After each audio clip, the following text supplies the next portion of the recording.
हरि ओम। वक्रतुंड महाकाय सूर्यकोटि समप्रभा निर्विघ्नं कुरु मे देव सर्वकार्येषु सर्वदा। गुरुर्ब्रह्मा गुरुर्विष्णुः गुरुदेवो महेश्वरः गुरुः साक्षात् परं ब्रह्म तस्मै श्री गुरवे नमः। तस्मै श्री गुरवे नमः। Shri Gurubhyo Namaha. Namaste friends. Welcome to session 75 of the new series Gift, Gita for Inner Freedom and Transformation, a study of selected verses from Bhagavad Gita based on Shankara Bhashya. In today's session, we will take up the verses 13.21 to 13.25 of 13th chapter for our study. To explain these verses, we have Dr. Ashwini, Srimati Pannaga, Dr. Asha Naik, and Srimati Mamta Shankar. Srimati Rama Gopalakrishna will moderate the day's session. Now I request Rama Madam to give introduction to the day's topic. Over to you, Madam. Shri Gurubhyo Namaha. Harihi Om. Sadashivasamarambham Shankaracharya Madhyamam Asmadacharya Paryantam Vande Guru Paramparam. Namaste to all of you. Our pranams to the lotus feet of Paramapuja Swami Paramarthananda ji for having given us the comprehensive commentary on Shankara Bhashyam in his talks, without which we could not have understood scriptures. I also offer my sincere pranams to our revered Guru Hegde sir for guiding us through Param Vedanta group. Let us understand today's shlokas from 21 to 25 of chapter 13 by our eminent speakers through their presentations based on Swamiji's talks. Speakers for the day are Dr. Ashwini, Srimati Pannaga, Srimati Asha Nayak, and Srimati Mamata Shankar.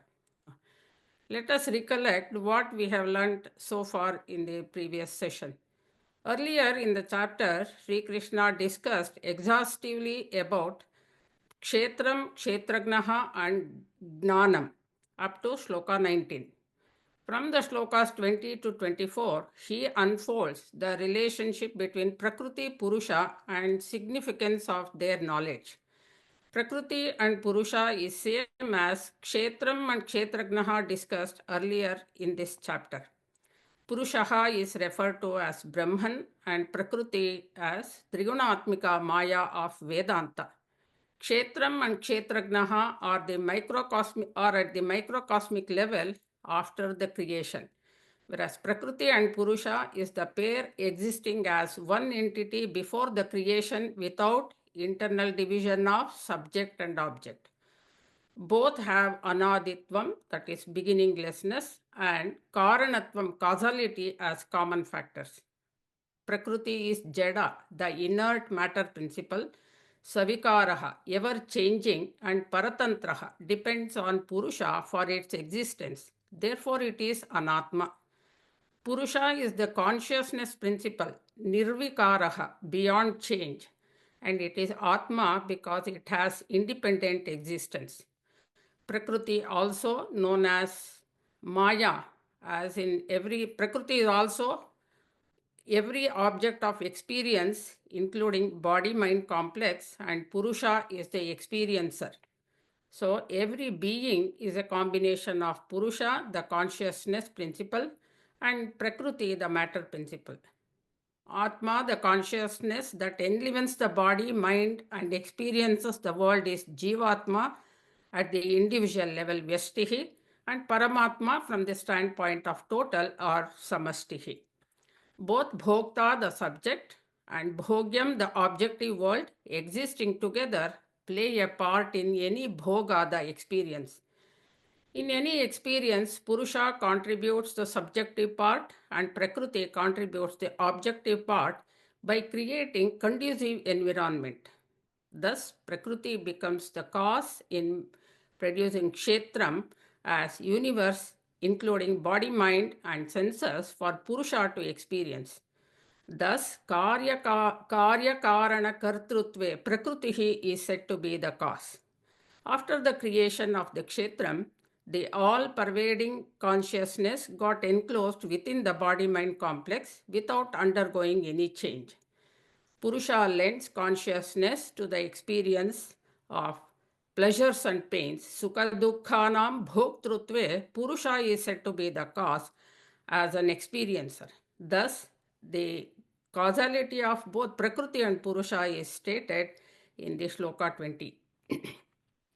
The original consciousness, Osi, pervades and enlivens the body. The reflection of the consciousness is formed in the body-mind complex and is called reflected consciousness, RC. The antakaranam is the reflecting medium, RM. The all-pervasive consciousness enclosed in the body without undergoing any change is called Sakshi Chaitanyam or Jivatma, just as Mahakasha becomes Ghatakashaha and Mathakashaha. The Sakshi Chaitanyam, along with reflected consciousness and reflecting media, is the experiencer of the results of actions such as Sukha, Dukkha. Thus, Purusha is said to be the cause of all experiences. Sri Krishna continues to talk further about Prakriti and Purusha in the Shloka 21. She clearly explains that the Gunasangaha, referred to as Adhyasa, is the cause for our samsara.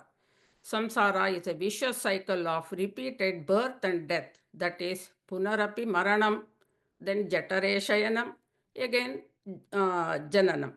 Now I request Dr. Ashwini to explain the knowledge of Prakriti Purusha and the Mahavakya Vichara in the shlokas 21 and 22 for us. Over to you, madam. Thank you, Rama ma'am. Thank you for the beautiful introduction.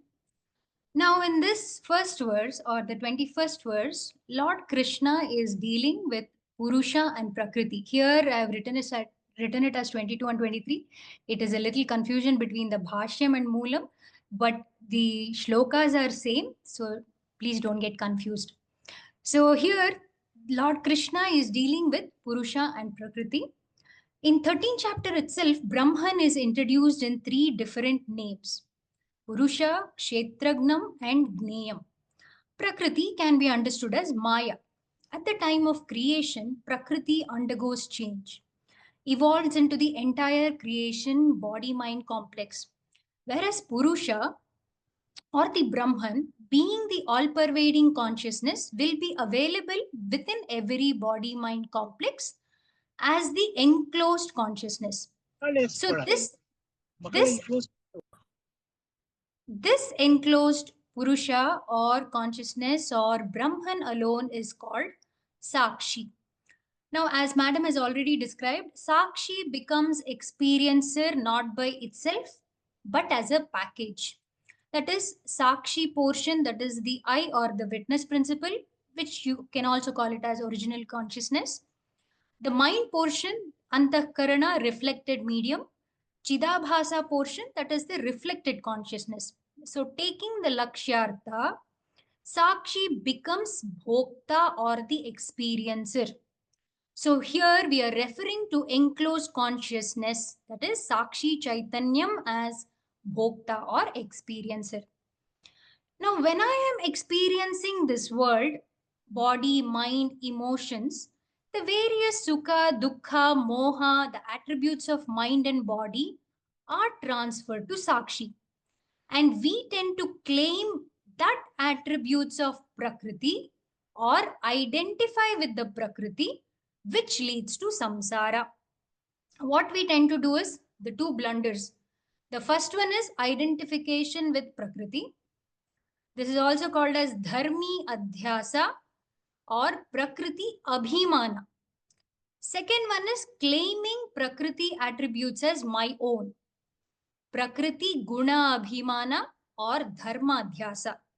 So with this diagnosis, we know if there is a problem, we can't blame world, never family, nor body, nor mind, nor emotions, but only blame adhyasa. So what is adhyasa? Next slide, ma'am. So what is adhyasa? Identification with mind and its emotions. With this background, we will look into the shloka. Purusha prakritisto hi bhungte prakriti jan gunan Karanam guna sanghosta sadasadhyoni janmasu. Residing in Prakriti, Purusha experiences the gunas born out of Prakriti. Attachment to the gunas is the cause of birth, either in superior or inferior wombs. Now, as the universe evolved, the all-pervading Purusha got enclosed within the body-mind enclosure. We saw that. Now, for example, we take an enclosed space. Now, only when we build a wall, we can actually experience that space, maybe like a room or a house or something. Was that space not there previously? It was. But it was an unenclosed space. So do the walls make it house? No, the enclosed space makes it as a house. So which becomes an useful transactable thing. Similarly, previously the unenclosed consciousness, now body mind enclosed, then it becomes a subject principle and whole world becomes an object. So in that case, Purusha is a subject, Prakriti is an object. So what are the common features between the both of them? We've already seen it is anadi or beginningless, and they both come together as a cause of universe. So other uncommon features are Purusha as known as conscious principle, changeless principle, attributes, satyam, which is a nirguna, nirvikara, chetana tattvam, which is Purusha. So Prakriti will be inert, changing principle, has all the attributes, which is Mithya, but it is Saguna, Savikara, Achetana Tattva. Next slide, ma'am. So, thus the ever-changing world or body or mind is Prakriti. So, where is Purusha? Purusha is the Sakshi Chaitanyam or witness principle. Experiencer is Purusha, experienced is Prakriti.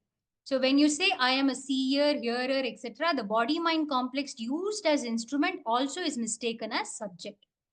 Even though for transactional purposes, you can include the body-mind in the subject, but I should be aware that body or mind is part of Prakriti and I, Sakshi Tattvam, is different from them. Purusha Prakritisto hi bhunkte Prakriti jan gunan. Bhunkte means witness. In the presence of Purusha, body and mind gets illuminated. Purushaha bhunkte. Sakshi experiences. Changelessly witnesses, actionlessly witnesses. But Sakshi experiences whatever happens in the body-mind complex, that conscious I am. Purushaha prakritistaha. Prakriti means shariram here, body-mind complex container is called Prakriti. So Prakritistaha Purushaha Sakshi Chaitanyam, enclosed Purusha. So what does this experience? Prakriti Jan Gunan, all the products of Prakriti in the form of varieties of thoughts. It could be pleasure, pain, raga, dvesha, kama, they are all Prakriti Jan. So body or mind has got attributes, but does Sakshi has attribute? I illumine attributes, but unknowingly, I take those attributes as mine. This is called problem of transference. Transference of body or mind upon the I. Purusha creates all the problems. That is adhyasa. So it actually happens when we watch a movie. We start identifying ourselves as a hero or a villain or a heroine. But that attachment is only for few hours. But in life, our attachment to the observed body-mind complex is permanent. That samsara is continuous process. And that goes to next janma too. Sada sadyoni janmasu. Sat janma or asat janma. You know, it is like a samsara chakram, like ma'am was telling. Punarapi jananam, punarapi maranam. Sadyoni is a superior shariram. Asadyoni is the inferior shariram. We will be somewhere in between Manushya Janma. So what is the cause for this samsara chakram? Guna sangaha. Attributes of body and mind complex which belongs to Prakriti, but I get attached to it. So tad atmyam or abhimana with Prakriti is samsara karanam. So when you pull down the walls, the space is the same. When you raise, it is still there. Similarly, I or Purusha, Chaitanyam, same. whether body-mind walls continue or dissolve. So instead of this birthlessness Purusha, let me identify with Prakriti. We should not identify with Prakriti, but what I do is I tend to identify with Prakriti and suffer. Next slide, ma'am. So basically, this Swamiji calls it as Dushchatushtaya of spiritual knowledge. These are the 4 reasons for which stops our spiritual knowledge. One is Ahankara, Mamakara, Raga, and Dvesha. So to eliminate these, we need that jnanam. What is that jnanam? We will see in this shloka. It's a Mahavakya shloka. In fact, second one in this chapter.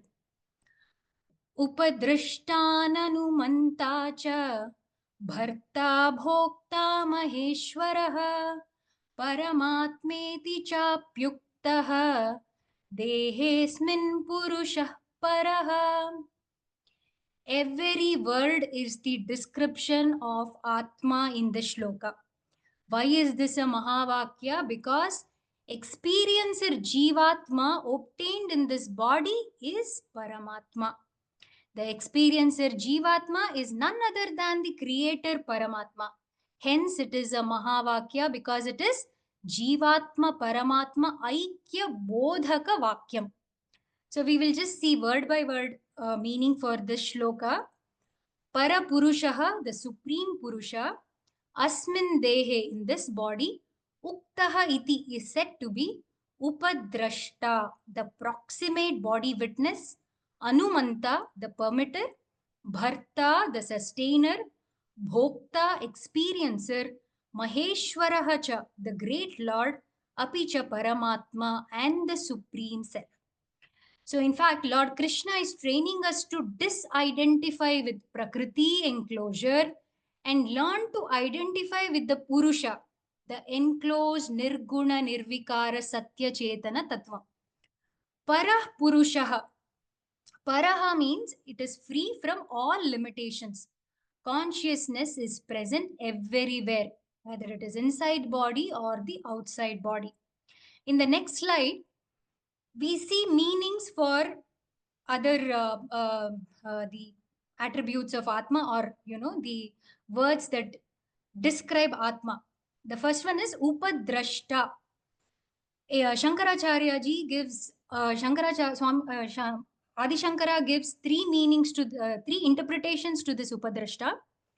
So the first one is the consciousness alone is the intimate or proximate witness for everything happening inside the body. In Bhashyam, Upadrashta is Samipastaha San, means which remains close to body-mind complex. Upa is Samipastaha. So lending the Chidabhasa mind, the experience mind, because of the pervasion of Chidabhasa given by Sakshi, becomes perceiver, revealer, or eliminator. Samipyena drashta upadrashta. So that is why it is proximate. So this is the first interpretation.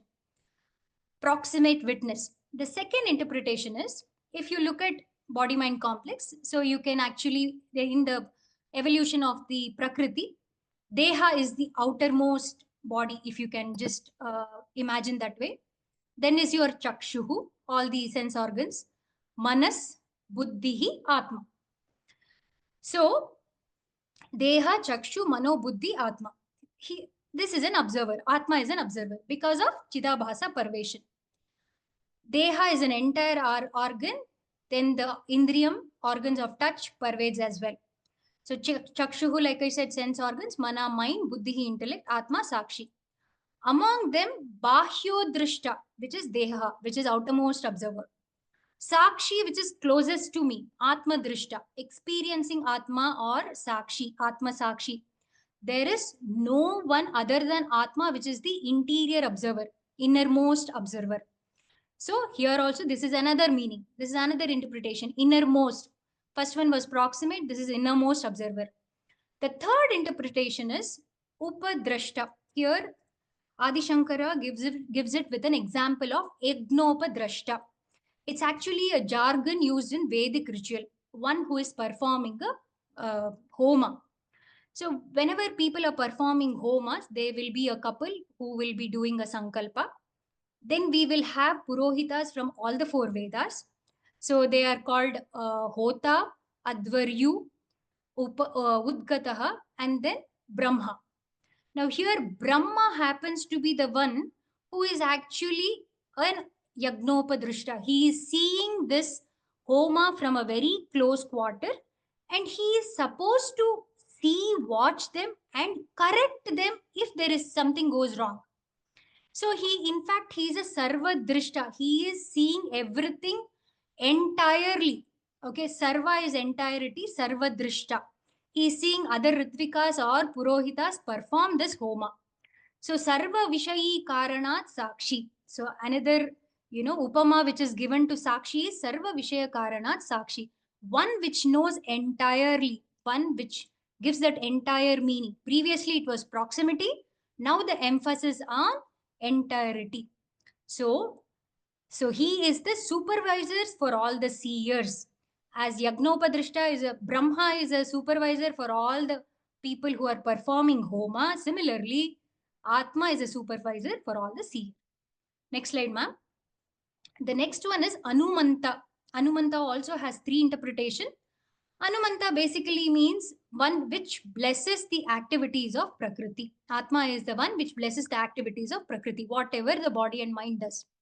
The first interpretation is Anumodanam, which means appreciator.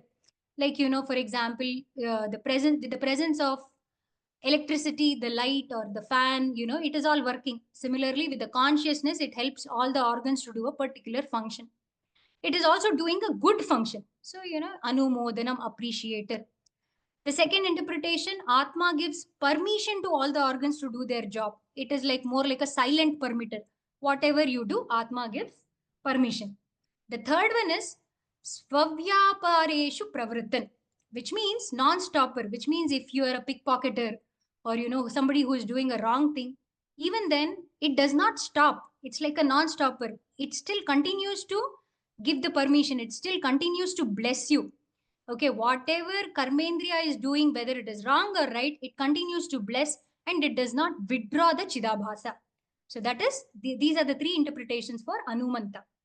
Next one is Bharta, that which lends existence, or the sthiti karanam. It's more like the sustainer or the karta or the pradata. So Prakriti is Mithya. It borrows existence from Purusha. Next one is Bhokta. Until here we saw this Tvam-pada Lakshyartha. This is also a Tvam-pada. Sakshi titled as Bhokta from standpoint of an ignorant person. All the attributes like anger or pleasure or pain are transferred to Purusha, and it appears, it seemingly appears Purusha as a Bhokta. Okay. So the next word is Maheshwara. Maheshwara is the Tat-pada Lakshyartha. Tat Tvam Asi. So Tvam Pada, until now we saw Tvam Pada, now it's Tat-pada Lakshyartha. Maheshwara, there are two meanings. One is Sarvatmavat Mahan. Sakshi Chaitanyam is the Atma, whether in the individual body mind complex and in all the bodies also. And Swatantraha, the free one, it's a free entity. Purusha is never affected by matter principle. So Kshetragnam Chapimam Vidhi Sarva Kshetreshu Bharata. It is there everywhere. It is there in individual body mind, also in others. So, and also it is infinite in size and also Swatantra. So, Iti Maheshwara, all this is Maheshwara.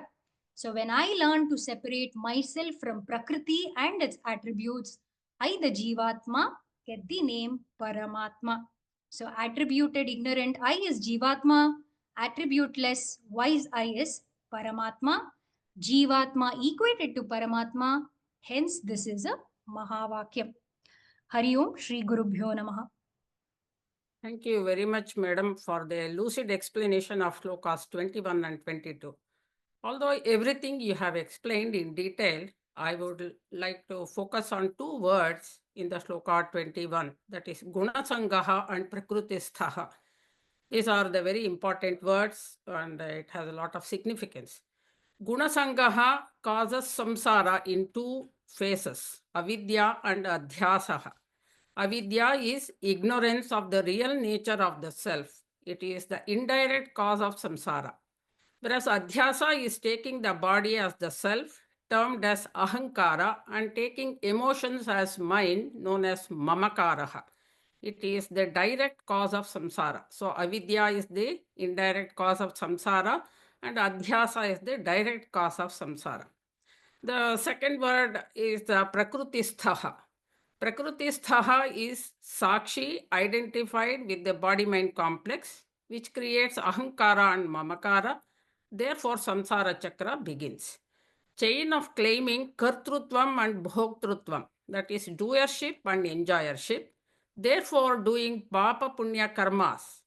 Thereafter, sukha dukkhanubhavaha, that is enjoying or suffering sukha and dukkha, the results of the karmas, followed by superior or inferior punarjanmas in sat, asat and sadasat yonis. This is samsara chakra sourced by gunasangaha. The consciousness enclosed in the body, known as sakshi, is the changeless and the ultimate observer. The sakshi illumines the mind by lending existence and reflected consciousness. The mind, in turn, illumines body, senses, etc. And sakshi is the ultimate seer and is the druk who is aware of everything intimately. It is called Upadrashta in the Shloka 22. Madam also explained how Sakshi experiences Prakriti playing different roles. One word from 22 is that Bhokta. Bhokta, Swamiji gives an example like a jamun or any other sweet dipped in sugar syrup, both inside, outside, everywhere it is full of the sweetness. Or you can say it as the rasa. Similarly, the consciousness dips every thought in the mind in the rasa of consciousness. Sorry, the sakshi dips every thought in the mind in the juice of this consciousness. So it is as though sakshi is the experiencer. So that is what our Swamiji gives that explanation for bhokta. That's a very interesting one. Now, Upadrashta means it is a Sarvadrashta. As Madam said, it is Yagnopadrashta also, who has to observe and witness every activity without involving in the yagam. Maheshwara is also another very significant word in this shloka. It is a compound word made of Mahan and Ishvaraha. Being Sarvatma, that is in the earlier shloka it is said Sarva Kshetreshu Bharata, that means it is Sarvatma. It is infinite in size, so it is Mahan. It has independent existence, consciousness and bliss, so it is Swatantraha. Being Swatantraha, it is Swami, therefore Sakshi is Maheshwaraha, and it is same as Uttama Purusha as mentioned in chapter 15.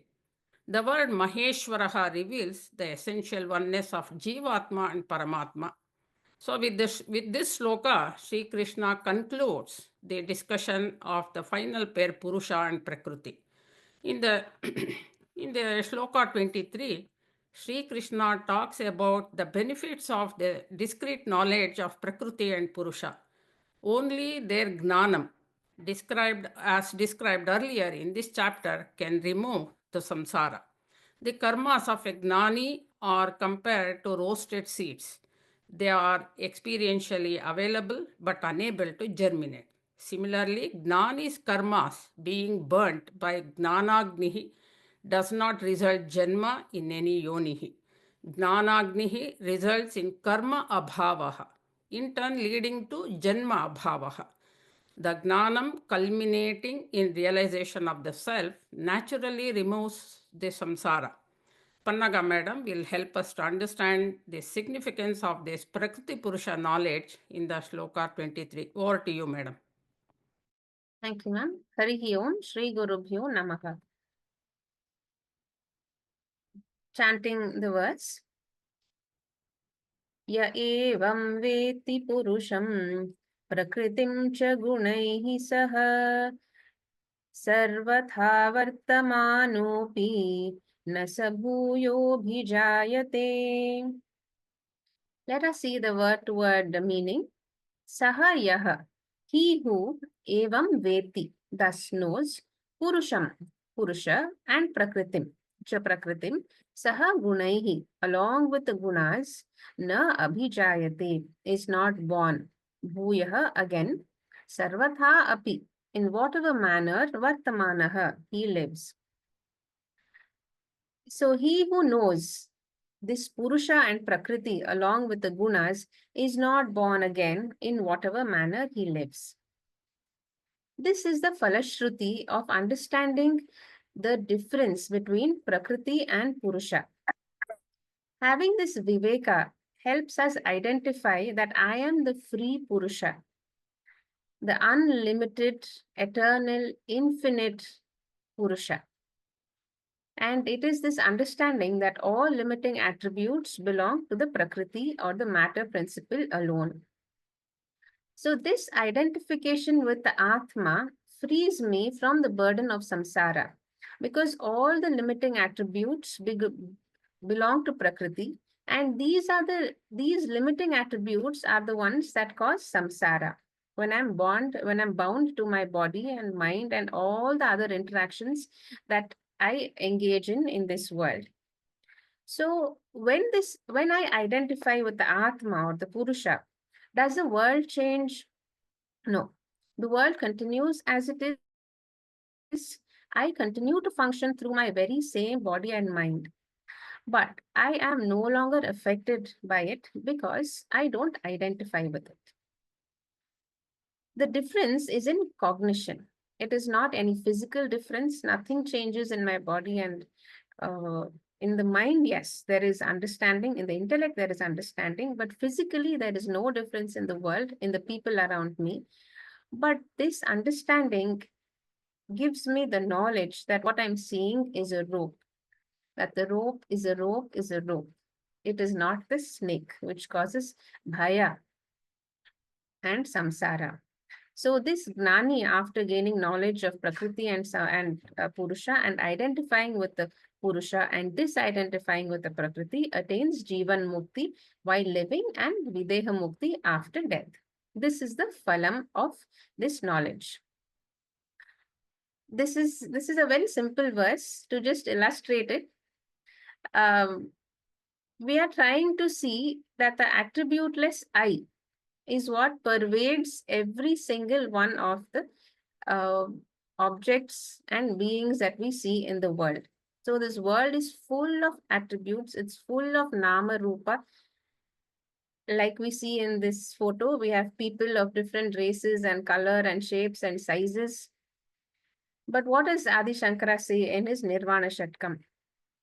Manobuddhi ahankara chittani naham nacha shrotra jihve nacha grana netre nachar vyoma bhumir na tejo na vayuhu chidananda rupaha shivoham shivoham. I am not this mind, this intellect, the ahankara and this chittam. That is the mind. I am not my sense organs, the shrotra or the jihve. I am not these five elements, the bhumi or tejo or vayu. And who am I? I am the sakshi, the chaitanya of Chidananda Rupaha. And when it comes to the mind, we have all used these emojis day in and day out. We use them in all our chats on WhatsApp. But what does Adi Shankara say?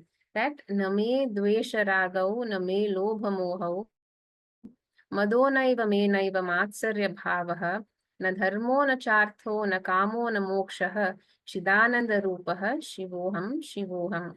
I am free from raga and dvesha, likes and dislikes. I don't have any greed or delusion, nor do I have any jealousy. In fact, I don't even have any goals, not dharma, not artha, or kama, or moksha, because I am Chidananda Rupaha. I am the pure Shiva. Just like we know that all these earthen or clay pots are, they may look very different colors, different shapes, they have different functions, but we know that all of them are made from the same clay. Now Adi Shankara in his Bhashyam calls Prakriti as Trigunatmika Maya. We know that Prakriti, Maya, Anatma are all the same matter principle.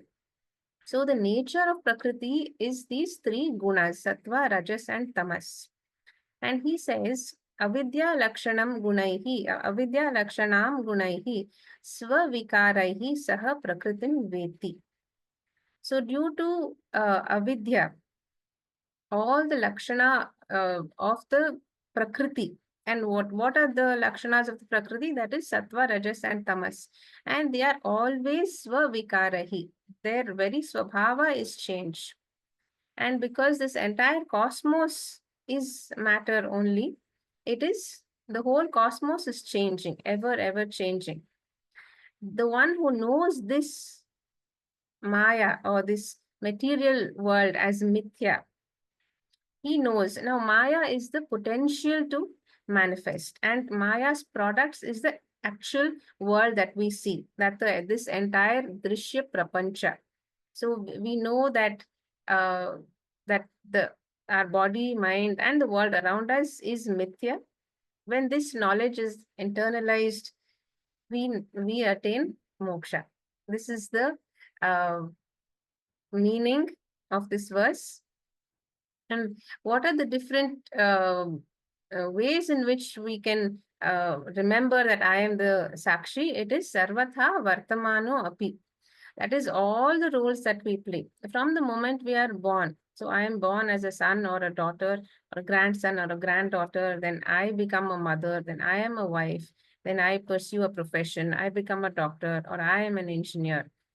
So all through all of these things, our usual focus is on the latter half of the sentence, that is on the object, that is, what am I? But here in Vedanta, the focus shifts to the I am, the subject. I am this. The, whatever comes after I am will always keep changing, but I am is the single constant through all our roles. When this happens, saha bhuyo na abhijayate. So this Gnani who has learned this does not have death and rebirth. Rebirth is there only for the body and mind. That is for Prakriti. Now, during death, the body, that is Sthula Sharira, it merges with the elements. And the Sukshma Sharira, along with the Karana Sharira, that is the mind, travels and gains another body during rebirth. But because the Gnani identifies with the eternal Purusha, the enlivening Chaitanya, he neither has any death nor rebirth.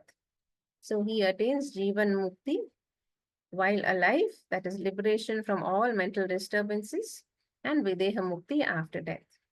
With this, Sri Krishna concludes the discussion about Purusha and Prakriti. Thank you, Hari Om. Thank you, madam, for the nice explanation, illustrating with beautiful slides. You also clearly explained that Prakriti and Purusha are not separate entities. That means the seeker should not think that he has to know Yaha Veti, Prakriti and Purusha. So he should not think that he has to know two entities. So it is only one. One is Jada, another is Nityam. So the two are different. They are two are at different order of realities. That is very important one, which one the seeker has to note. In Vedanta, we define three orders of realities. Paramarthika Satta is the absolute reality like that of Parabrahman or Purusha in this topic. And Vyavaharika Satta is the objective or empirical reality like Prakriti or experienced world. Pratibhasika Satta is the apparent reality like that of dreams. Jnanis like Ramana Maharshi or Ramakrishna Paramahamsa physically suffered a lot of pain. They had the knowledge of Purusha and Prakriti. They viewed pleasures and pains as belonging to the body, which is different from the self. How does this knowledge benefit a seeker? Now, the Purusha is the Druk, the seer. Through Druk Drusha Viveka, we can understand how this knowledge benefit a seeker. Purusha is Druk, the seer, experiencer, and is the consciousness principle. Therefore, it is Atma. Prakriti is Drusham, the seen, everything experienced in this world, and it is Anatma. Atma is at Paramarthika Satta, a higher order of reality, whereas Anatma is at either at Vyavaharika Satta or Pratibhasika Satta, a order of lower reality. With the knowledge of Prakriti and Purusha, the seeker realizes that the world is different from him and it is superimposed on him, like the dream. The seeker realizes the pains of samsara belonging to Vyavaharika Satta, a lower order of reality, and does not get affected by them. So karma phalas cannot produce any janma to the seeker. Once internal discipline is achieved, spontaneously, no external control is required. The seeker attains Jivan Muktihi, liberation while living, and Videha Muktihi after death. In the Shloka 24, Sri Krishna defines the mean to attain this Prakriti Purusha Gnanam, or it is also called Atma Gnanam. I request Asha Madam to describe the means of Gnanam mentioned in this Shloka. Harihi Om. Om Gurubhyo Nama. Jai Gurudev. ध्यानेन आत्मानि पश्यन्ति केचित् आत्मनम् आत्मना अन्ये सांख्येन योगेन कर्मयोगे च अपरे. The meaning is kechit pashyati, some see, that is of course sadhak. Atmanam, the self, atmani is same but meaning is different. In the mind, atmana, that is with the mind, and dhyanena through meditation. Anya Sankhya through the Jnana Yoga, and Yogena still others, cha apare Sharva Yogena, that is Karma Yoga. The real meaning is see the self in the mind with the mind through meditation, and some others see through the Jnana Yoga, and some others see through Karma Yoga. Next slide. In this 11 verses, that is from 25 to 35, Lord Krishna deals with Jnana Sadhanani and Jnana Phalam. So what are the preparatory disciplines for this, which will lead to this self-knowledge? What are the benefits people will enjoy? Krishna emphasizes the ultimate goal of everybody to all spiritual sadhana is self-knowledge, and he emphasizes it. The ultimate goal is Atmani, Atmana, Atmanam Pashyanti. That is, Atmani means in oneself. Because all pervading Atma is available within one's own body-mind complex. Therefore, I need not identify or search anywhere else. I have to discover Atma in myself only. Atmani Pashyanti. What do they see or how they feel? Atmanam means Satchit Ananda, Atman. Therefore, seeker has to recognize Atma in his Hridayam only. For this instrument, knowledge is required because body cannot do anything. The instrument is a mind. So it has to be buddhi, a refined buddhi, which is aided by Guru Shastra Upadesha. So with this mind, one has to go get Atma Jnanam. And this Atma Jnanam, in culmination, the ultimate sadhana. So how many preparatory stages are there? We will read. Pratibodha Nivritti, it is called. So next slide. This is Karma Yoga, where mental impurities are removed. In Sanskrit, it is called Mala Nivritti. Malam means dirt. What are the impurities? Raga, Dvesha, Kama, Krodha, Lobha, Moha, Mada, Matsara, and many like this. Karma Yoga helps to remove this malam. Now, next stage is called Upasana. Next. Upasana is meditation of the Suguna Ishvara.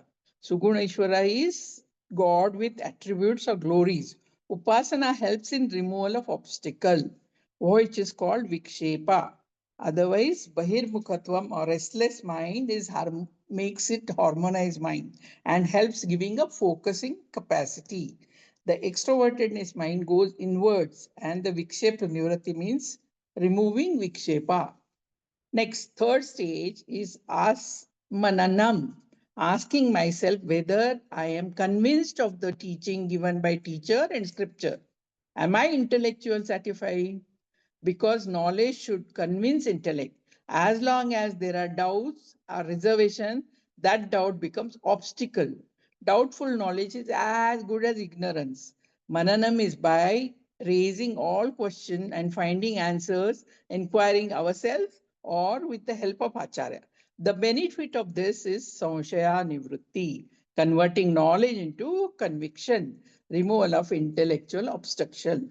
Now, the last stage is fifth stage is Vidithyasana, which is important. This is removal of my habitual reactions, the removal of vasanas. Because of my regular unhealthy response in life, have developed habit, and these habits have developed in time. So it will go only in time, not instantly at all. So deliberate invocation of the Vedanta so that I can get rid of the Vedantic and disturbing reaction of life. Every disturbing reaction is unvedantic reaction.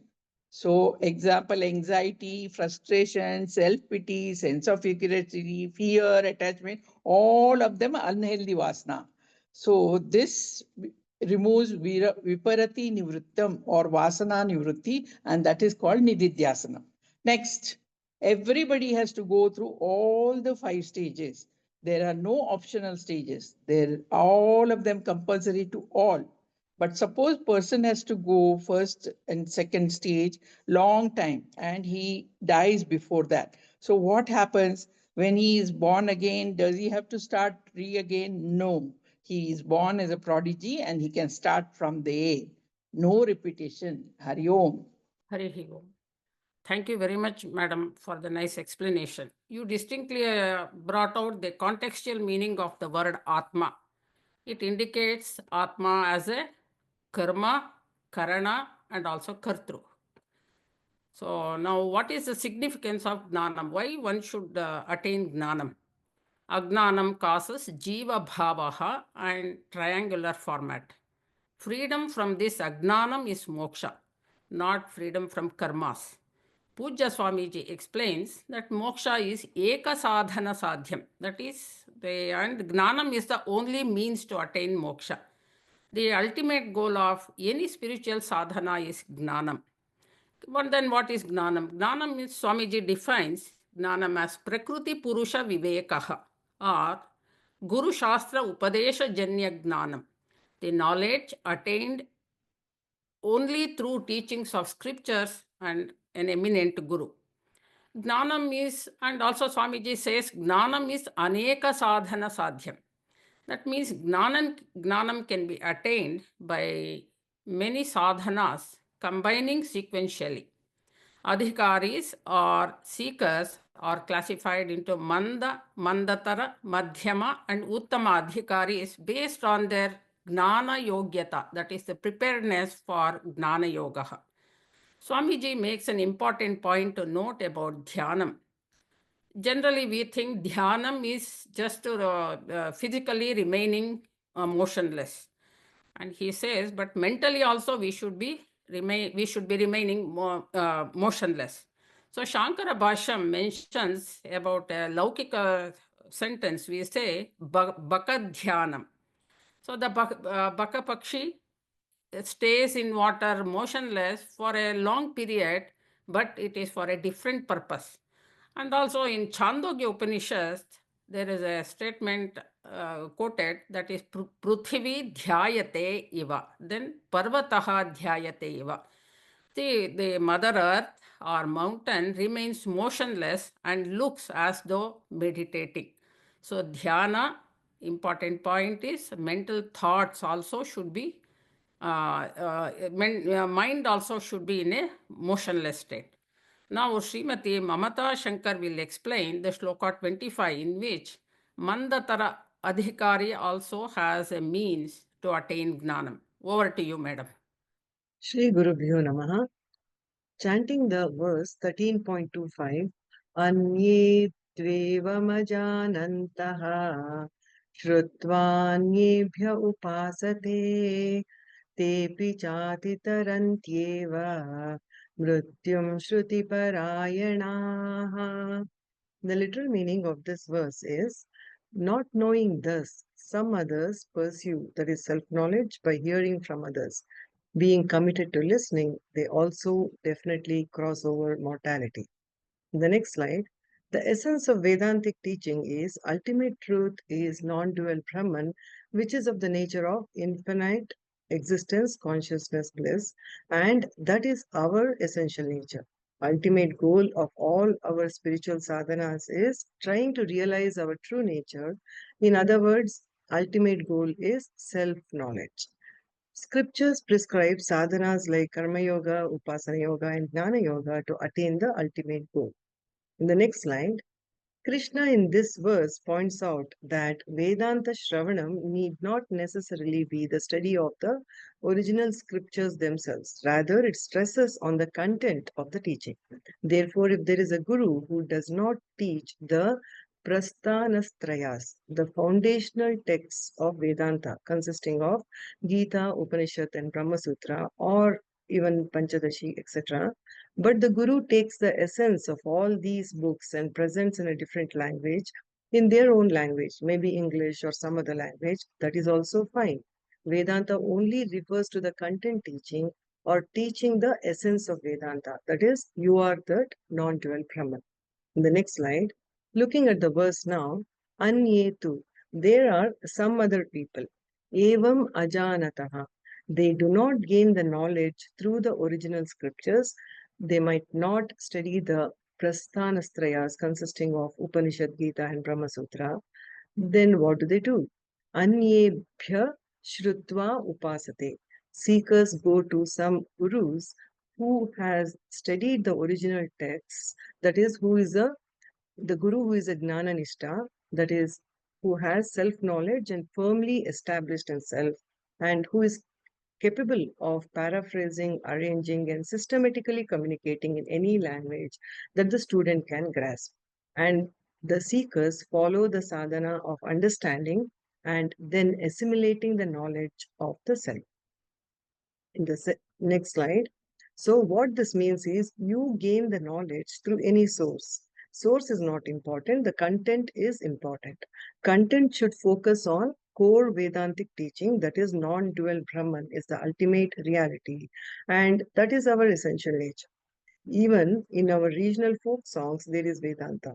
Similarly, there is Vedanta in Abhangas of Tukaram, Namadev, etc. Shankaracharya's Nirvana Shatakam, Bhajagovindam, which are popular and sung by various artists, is mainly about Vedanta. There are several devotional songs which highlight total surrender to God without any regrets or grievances, which is a stepping stone in the spiritual practice towards gaining the self-knowledge.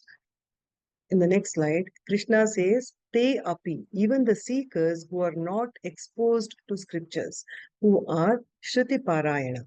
Here, Shruti means the Guru Vakya, that is Guru's teachings.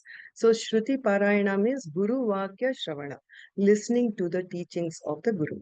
That is, these seekers have faith or Shraddha to follow the teachings of the Guru, who conveys the essence of Vedanta in whatever language or any manner it can be understood by the seekers.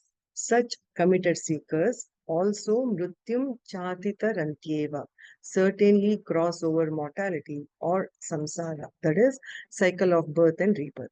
That means such seekers who are committed to listening to the teachings of Guru will also gain the self-knowledge and assimilate the knowledge with pure and focused mind, attain moksha or liberation while living.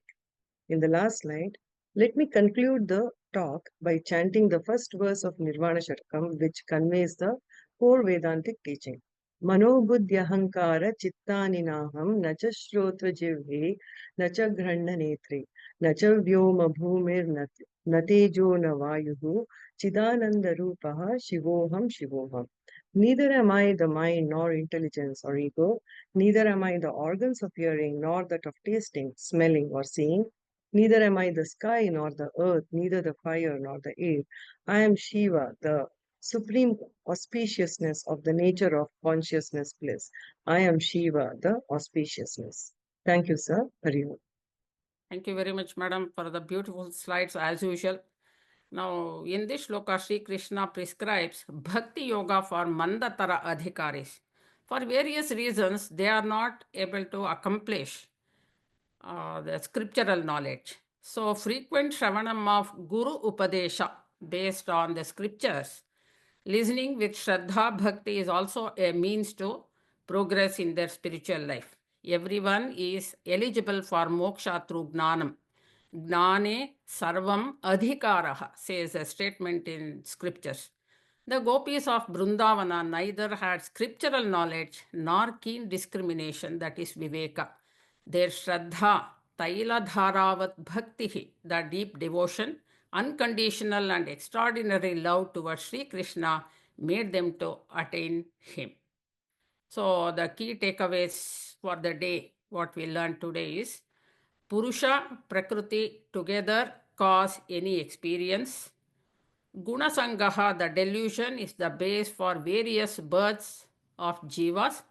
Evolution of a speaker from being a bhokta to Maheshwara. Prakrutisthaha is Sakshi identified with the body-mind complex, results in Ahankara Mamakara chain.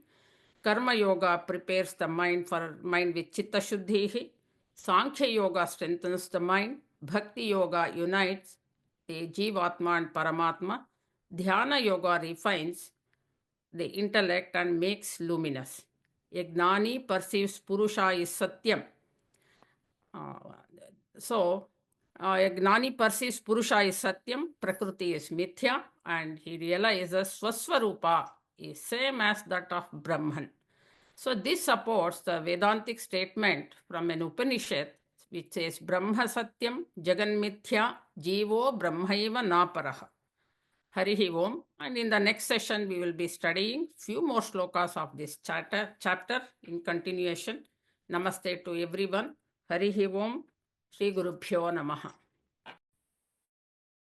Thank you, Rama Madam, and all speakers of the day for an insightful session. Thank you, friend, for your active participation. Let's tune in at 6:45 p.m. on Friday, the 25th April 25 for session 20, the last revision session of Atma Bodha text. Om Purnamadah Purnamidam Purnat Purnamudachyate Purnasya Purnamadaya Purnamevavashishyate. Om Shanti Shanti Shanti. Hari Om. Shri Gurubhyo Namaha. Hari Om. Thank you.